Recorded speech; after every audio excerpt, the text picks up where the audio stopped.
context. Glenn Smart and Donald Fowler Watt for recognising that giving aims and responsibilities to a wayward child's energy could result in something positive. Michael Holt, Rodney Cottier, Glyn MacDonald and Colin Cook, to name but a few. In my further education since then, I've learned every day of my life from working with extraordinary directors, writers, casting directors, producers, and of course fellow actors, Lou Brealey and Mark, amongst them here today. But I thought it important to highlight teachers and mentors by name because of the continuing struggle we have in this country with cuts to the funding of the arts in education. As has been talked a lot of, Chichi earlier, the creative industries in this country generate £92 billion a year. That's not an emotive argument, that's economics.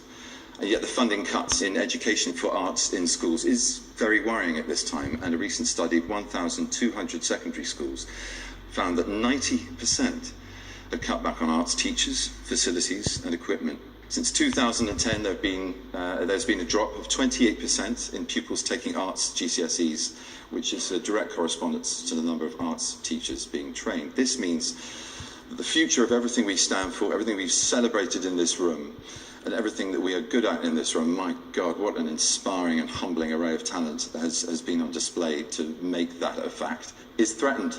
And so many events like this can go for, I don't know, profit over people, the publicity or ego, or the thing of publicising a film beyond it just having a life in the cinema. But this is a very special event. It's an event unlike any other award ceremony, and it demonstrates how rich and diverse the arts in this country are across the board.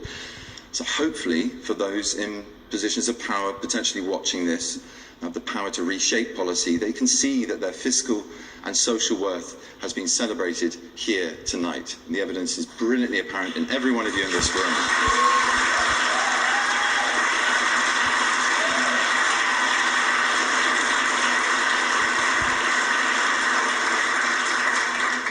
So I'd just like to wrap up by saying I feel incredibly honoured to be part of this room, let alone standing up here talking to you all. And I'm about to finish, you'll be briefed here. It's reward enough to do a job that I love. It's reward enough to be gifted the amount of opportunities I've had in my life from the beginning to this point.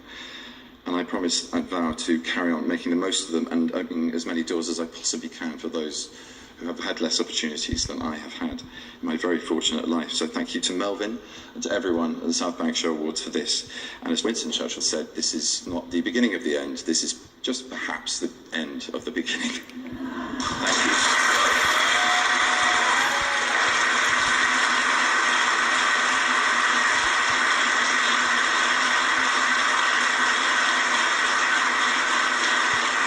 Well, that's it. I hope you